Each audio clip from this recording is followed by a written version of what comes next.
Deməli, Toyota Prius'la uzaq səfərim çox güman ki, sonuncu dəfə olacaq. Ona görə də istədim bunu lentə alım. Deməli, əzizlərim, çıxırdım Bakıdan Gəncəyə. Təxminən 350 kilometr yol məsafə qət eləyəcəkdim. Tutmamışdan qabaq benzin, daha doğrusu yağı yoxladım ki, yağ görüm yerimdədir yoxsa yox. Məlumat üçün deyim ki, təxminən 1200 kilometr yağ dəyişəndən sonra artıq sürmüşəm. 1200 kilometrədə bax gördüyünüz kimi bu qədər yağ azalma olub. Bu da təxminən 200-300 qram yağ azalmasıdır ki, təxminən bu qədər yağ azalma olub. Yağı da son nə bilim bəlkə də 1 ilə yaxındır ki, artıq Evrolubun deməli 530 DXS Cleantech yağından istifadə edirəm. Bu da yəqin ki, heç kəsə sir deyil ki, bilirsiniz ki, bu yağdan istifadə edirəm. Gedək indi dəlişə. Deməli, yola çıxdım.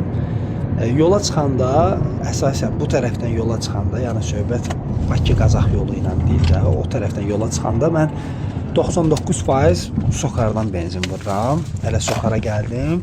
Bu Lökbatan dairəsini keçəndən sonra olan Sokardır. Orada benzini polnu doldurdum. Benzin doldurana yaxın MPG-m təxminən 40 idi. 40-a yaxın MPG idi. Bu MPG-dəki təxminən 5,5 litr benzin sərfiyyatı deməkdir. Təxminən danışıram. Hər bir şey detalına varmıram.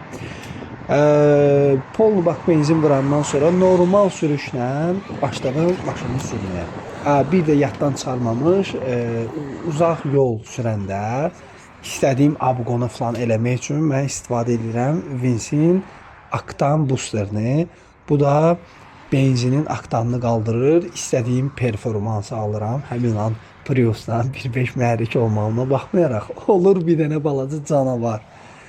Boşum bundan istifadə elədim. Aktan boosterdan istədiyim effekti almaq üçün. Həm də benzin sərfiyyatına da əlbəttə ki, rolu olur. İndi axırda görəcəksiniz. Gəldim çatdım Gəncəyə. 50,05, yəni 50,5 MPG ilə gəlib Gəncəyə çatmışam. Bu da super göstəricidir. 4,7 litr, 4,6 litr benzin sərfiyyatı deməkdir. 100 kilometr yola. Təsəvvür edin, təxminən 16 litr benzinlə mən gəlib Gəncəyə çatmışam da. Yəni bu möhtəşəm göstəricidir.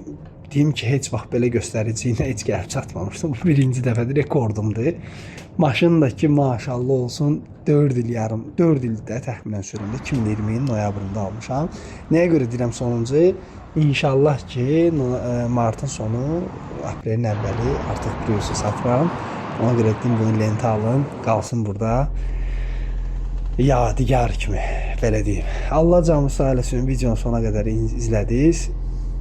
İnşallah ki, həqiqətən də bu avtomobil dosta, qardaşa qismət olması maşındır. Yəni kim Toyota Prius'u almaq istəyirsə, hələ də düşünmədən alsın. Çünki bu çox qeyriyyətli, namuslu, nə bilim, bərəkətli, komfortlu, ekonom, hər bir cəhətdən dözümlü maşındır. Hamınıza məsləhət görürəm. Var olun, sağ olun.